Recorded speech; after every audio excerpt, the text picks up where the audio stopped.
Hello everyone, welcome back to my channel English tuber. कैसे हैं आप सभी? आई होप आपकी प्रिपरेशन बहुत अच्छे से चल रही होगी, कंटिन्यू प्रिपरेशन जारी होगी आपकी।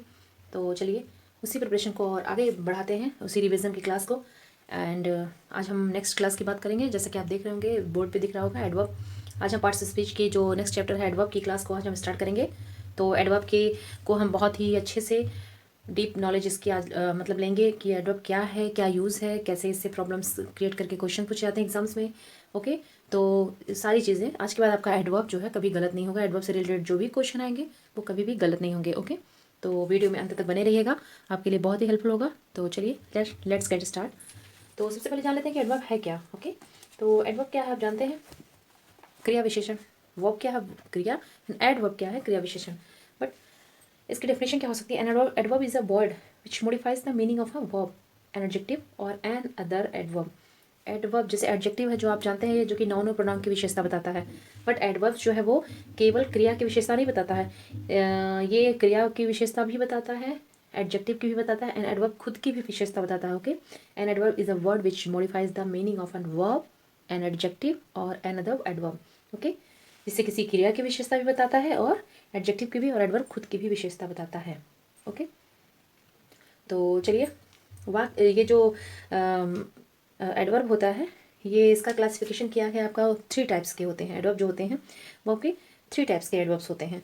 ओके, तो चलिए देखते हैं classification of adverbs. Definition I think लिखने की ज़रूरत नहीं है, कोई आप जो है छोटे क्लास के बच्चे तो हो नहीं, कंपटीशन के एग्जाम देने जा रहे हो, तो डेफिनेशन वगैरह लिखने की कोई ज़रूरत नहीं। There is no need to write definition. Okay, आपको बस जानना है कि इसके रूल्स, इसके नियम क्या है, रूल्स क्या हैं, कैसे इसको यूज़ किया जाता है, कैसे प्रॉब्लम्स आते हैं तो उसको फाइंड आउट किया जाता है। ओके, तो चलिए क्लासिफिकेशन ऑफ एडवर्ब देखते हैं। Adverb there are 3 kinds of, there are 3 kinds of adverb. Okay, adverb जो होते हैं वो 3 प्रकार के होते हैं। फर्स्ट आपका है simple adverb. Simple adverb. Second is interrogative adverb.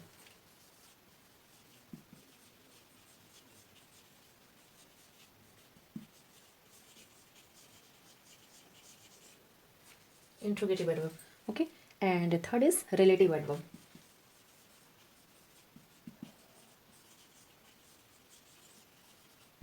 तो सबसे पहले हम बात करेंगे सिंपल एडवर्ब की।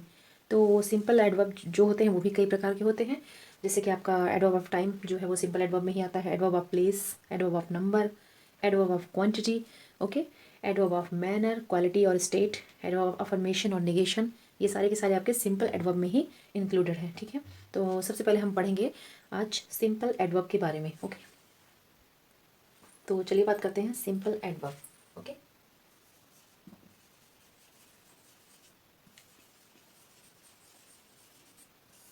Simple adverb. सिंपल एडवर्ब में आपका सबसे पहले आता है adverbs of time. Okay, first is adverbs of time. Adverbs of time में आपका क्या आता है?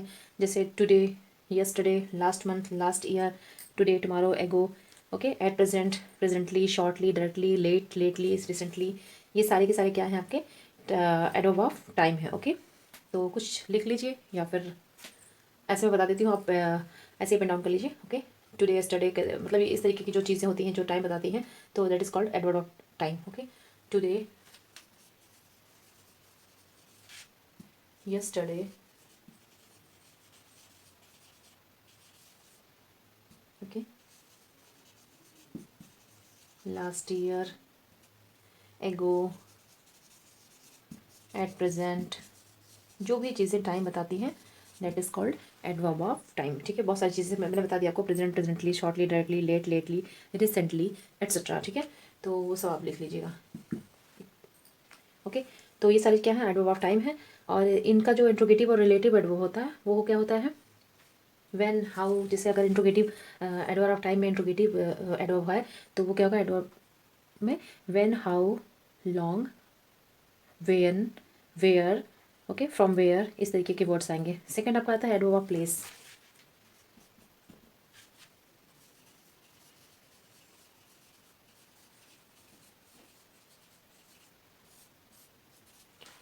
एडवर्ब ऑफ प्लेस, ओके, जैसे आपका मतलब जगह बता, जैसे कि यहाँ वहाँ, अंदर बाहर, okay, here there in out, here there in out, okay, indoor outdoor, far near, far near, indoor outdoor, etcetera etcetera, इस तरीके के वर्ड्स जो आपके हैं वो क्या है, adverb of place, okay. Next देखते हैं adverb of number.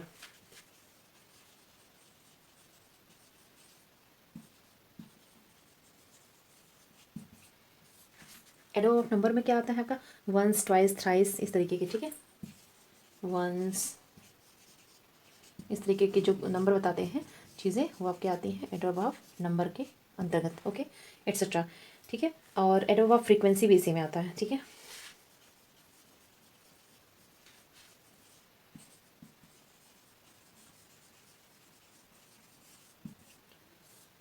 Adverb of frequency, okay. तो एडवर्ब ऑफ फ्रीक्वेंसी में क्या होता है, जैसे सेल्डम, कभी कभी, नेवर, कभी नहीं, ऑलवेज, हमेशा, स्कैरसली, मुश्किल से, रेयरली, तो ये सारी के वर्ड जो है ये भी आपके एडवर्ब ऑफ फ्रीक्वेंसी में आते हैं, okay. Seldom, never,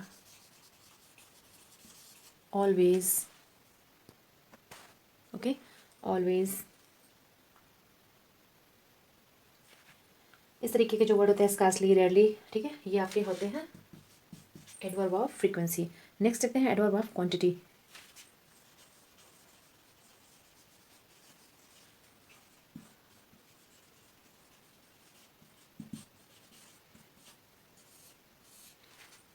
adverb of quantity, okay, range और एक्सटेंट, तो उसमें क्या होता है, जैसे too, very, much, quite, enough, sufficiently, completely, wholly, partially, fairly, rather, इस तरीके के जो फार, ठीक है, तो इस तरीके के जो वर्ड्स होते हैं ये that is called adverb of quantity. Much, quite, enough, okay, sufficiently, completely, Holi, तो आप इसको नोट डाउन कर लीजिए कितना वर्ड मैं लिखूंगी, ऐसे बता दे रही हूँ, इसको लिख लीजिए, ठीक है। Enough, quite, sufficiently, completely, completely, wholly, okay, etc. These words are called adverb of quantity, okay. Next देखते हैं आपका एडवर्ब ऑफ मैनर, क्वालिटी और state, okay. Fifth, adverb of quality, manner, state, okay.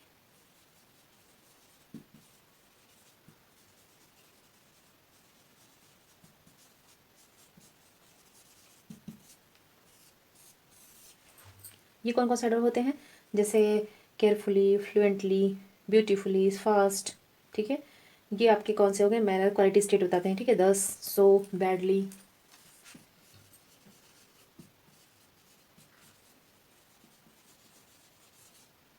Badly, fairly, okay, carefully, fluently,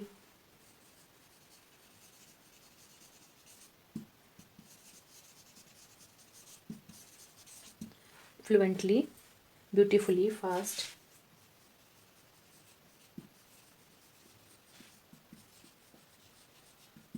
okay, इस तरीके के word जो आपके हैं ये सारे आपके adverb of manner, quality and state में आते हैं, ठीक है।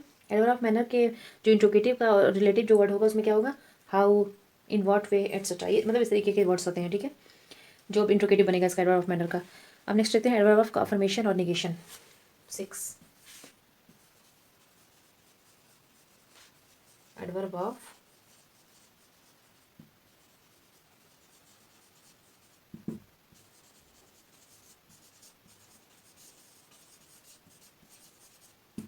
Okay, adverb of affirmation and negation, इसमें आपका yes, no, surely, certainly, not, yes, no, surely, certainly, not, okay, etcetera, इस तरीके के वर्ड्स जो आते हैं ये आपके एडवर्ब ऑफ अफर्मेशन और निगेशन, ठीक है। कुछ ऐसे एडवर्ब्स जो होते हैं जिन पर मतलब प्रॉब्लम्स दिए जाते हैं उनको देख लेते देखिए अब कुछ ऐसे वर्ड्स हैं जिनका प्रॉब्लम करके दिया था है इसमें से, जैसे होता है टू, ओके, TOO, इसका मतलब क्या होता है? मोर देन रिक्वायर्ड, मतलब ज़रूरत से अधिक, ओके। इसका मतलब था ज़रूरत से अधिक, ठीक है। इसका यूज़ जो होता है हमेशा अनप्लीजेंट एडजेक्टिव्स के साथ होता है, जैसे टू बैड, टू नॉटी,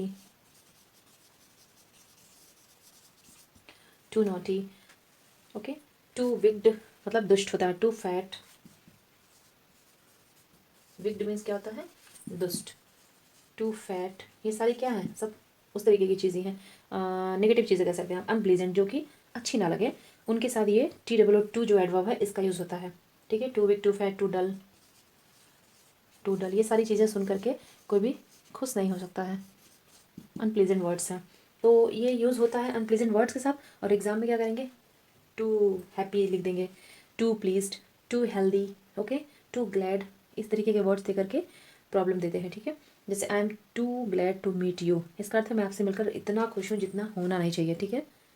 तो इसका ये तो बिल्कुल भी देखने में लगेगा आपको ये correct sentence, but this is not correct sentence. Correct sentence will be I am very glad to meet you, ठीक है। आई एम टू ग्लैड नहीं होगा, इसी तरीके से सेंटेंस दिया जाता है प्रॉब्लम करके, क्रिएट करके। देखिए, if you want then you can write this, I am too glad to meet you,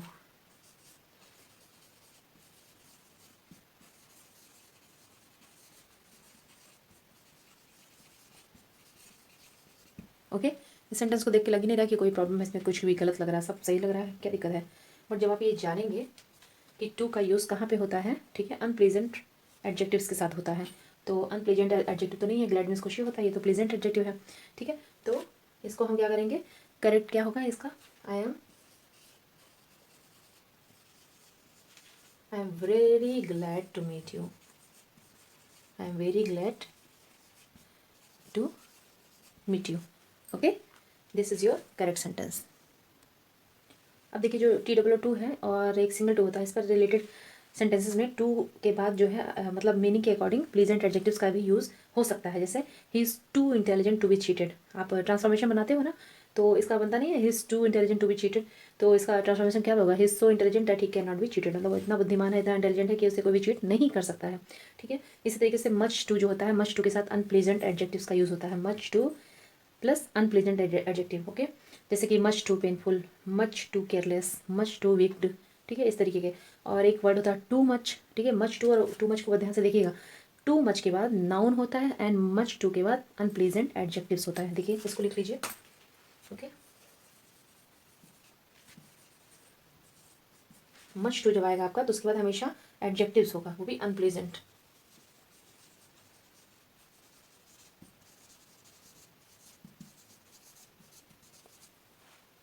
okay.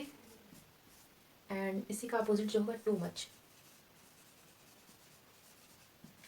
Too much जब आएगा तो उसके साथ क्या होगा? आपका नाउन होगा, बहुत ही छोटी चीज़ें हैं बट ध्यान देने योग्य बातें हैं, ठीक है। तो टू मच के बाद हमेशा क्या होगा?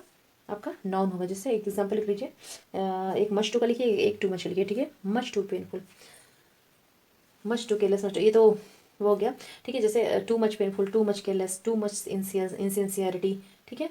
तो इसके बाद हमेशा नाउन होगा, मच टू के बाद नाउन और टू मच के बाद एडजेक्टिव दे करके प्रॉब्लम दिया जाता है सेंटेंस में, ठीक है। जैसे कि आप एक सेंटेंस लिखिए, for example, sudden demise of mister Dutta,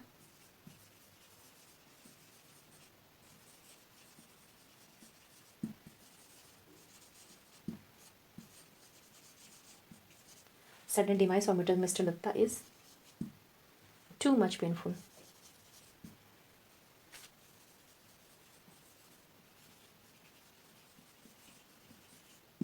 Okay, too much painful for me. Okay, तो देखिए ये जो आपका टू मच है, टू मच के बाद मैंने क्या बोला? नाउन होगा। पेनफुल क्या है आपका? दिस इज एक अनप्लेजेंट एडजेक्टिव है, ठीक है। पेनफुल जो आपका टू मच के बाद जो पेनफुल है वहाँ पे पेनफुल टू मच ना होकर के क्या होना चाहिए? मच टू होना चाहिए, क्योंकि पेनफुल आपका एक अनप्लेजेंट एडजेक्टिव है एंड अनप्लेजेंट एडजेक्टिव के पहले क्या होगा? आपका मच टू होगा, ठीक है, टू मच नहीं होगा, ओके। तो इसका करेक्ट सेंटेंस क्या होगा?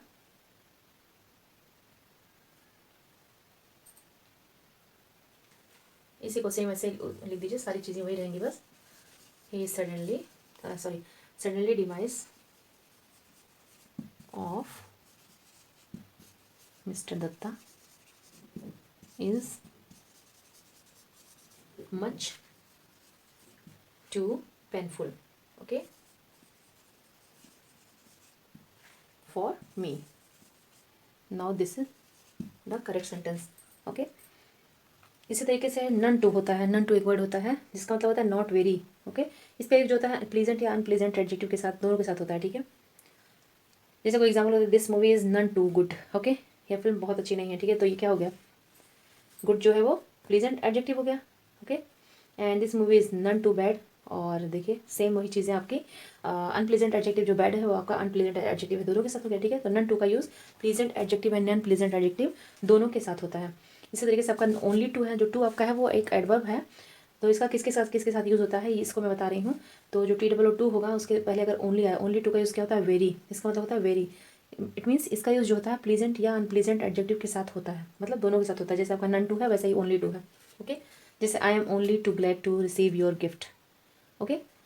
Your performance is only too bad, तो मतलब ओनली टू के साथ बैड एंड गुड दोनों का यूज़ कर सकते हैं, ओके। यहाँ पे आपका प्लीजेंट एंड अनप्लीजेंट एडजेक्टिव दोनों का यूज़ किया जा सकता है। इसी तरीके से देखिए वेरी जो एडजेक्टिव है इसका यूज़ जो है प्लीजेंट या अनप्लीजेंट एडजेक्टिव दोनों के साथ होता है। जैसे this book is very interesting, okay, this book is very के साथ क्या होगा, इंटरेस्टिंग आपका जो क्या है प्लीजेंट एडजेक्टिव है। And this road is very dangerous, very आपका फिर अगेन जो है क्या है, एडवर्ब है, और इसका अनप्लीजेंट एडजेक्टिव के साथ भी यूज़ हुआ। डेंजरस क्या है, दैट इज़ अनप्लीजेंट एडजेक्टिव, ठीक है। और चलिए अब बहुत ज़्यादा एक दिन में रूल्स नहीं पढ़ने चाहिए, जैसे नहीं तो फिर सारी चीज़ें सर के ऊपर से जाने लगती हैं, समझ में कम चीज़ें आती हैं। जैसे जितना आपने आज पढ़ा है उसको आप रिवाइज़ करिएगा, इस वीडियो को 1 से 2 बार जरूर देखिएगा, और इसके आगे की चीज़ें मैं बताऊँगी अपने नेक्स्ट वीडियो में, ठीक है, जिससे कि चीज़ें आपको समझ में आए। मुझे बस केवल वो क्या कहते हैं कंप्लीट नहीं करना है कि मैंने एडवर्ब शुरू किया तो ख़त्म कर दिया एक दिन में, ऐसा कुछ नहीं है। थोड़ी थोड़ी चीज़ें जानिए जितना आपको समझ में आए, ठीक से, ओके। तो आई होप इतना आपको समझ में आया होगा। तो चलिए मिलते हैं अपने नेक्स्ट वीडियो में, इसके आगे की चीज़ें आप बताऊँगी मैं आपको एडवर्ब की, और भी क्या क्या यूजेस हैं, कैसे प्रॉब्लम आता है, किस तरीके के सेंटेंस आते हैं, एग्जाम में कैसे पूछे जाते हैं, सारी चीज़ें आपको बताऊँगी मैं, ओके। तो चलिए मिलते हैं नेक्स्ट वीडियो में। Thanks for watching my video, thank you.